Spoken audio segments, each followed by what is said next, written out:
Hey, welcome back. In this episode, we're going to learn about recommending an Azure Site Recovery solution.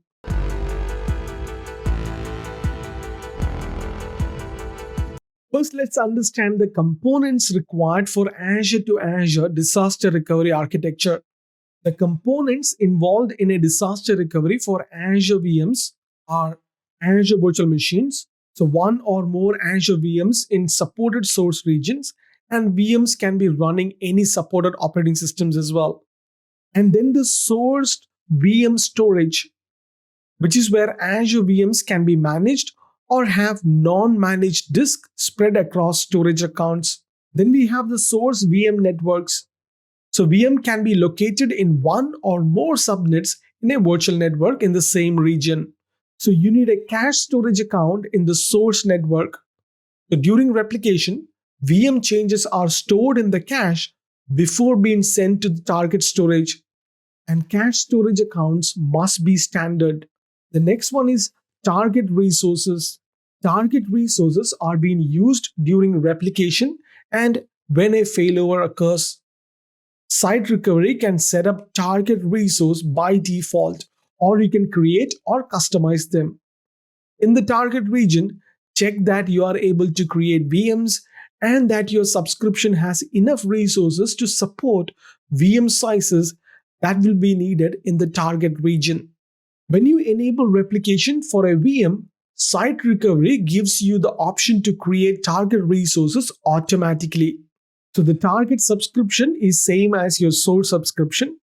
Target resource group is the resource group to which the VM belong after failover.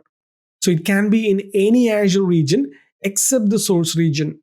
And Site Recovery creates a new resource group in the target region, such as ASR with a suffix. Then we have the target VNet, the virtual network in which replicated VMs are located after failover. A network mapping is created between sources and target virtual networks and vice versa. Site Recovery creates a new VNet and subnet with the ASR suffix. Then we have target storage account. If the VM doesn't use a managed disk, this is the storage account to which data is replicated. And Site Recovery creates a new storage account in the target region to mirror the source storage account. Then we have replica managed disk. If the VM uses a managed disk, this is the managed disk to which data is replicated. Site Recovery creates replica managed disk in the storage region to mirror the source. The next is the target availability sets. Availability set in which replicating VMs are located after failover. Site Recovery creates an availability set in the target region with the suffix ASR for the VMs that are located in the availability set in the source location. If an availability set exists, it's used and a new one isn't created. And finally, target availability zones. If the target region supports availability zones, Site Recovery assigns the same zone number as that used in the source region. Let's understand the replication policy. When you enable Azure VM replication, by default, Site Recovery creates a new replication policy, which will include replication policy retention, which specifies how long Site Recovery keeps recovery points. By default, it is 24 hours. Then we have app consistent snapshot frequency. This determines how often Site Recovery takes an app consistent snapshot. By default, it's every 4 hours. Another thing we need to understand about Site Recovery is the snapshot and the recovery points. Recovery points are created from snapshot of VM disk taken at a specific point in time. When you fail over a VM, you can use a recovery point to store the VM in the target location.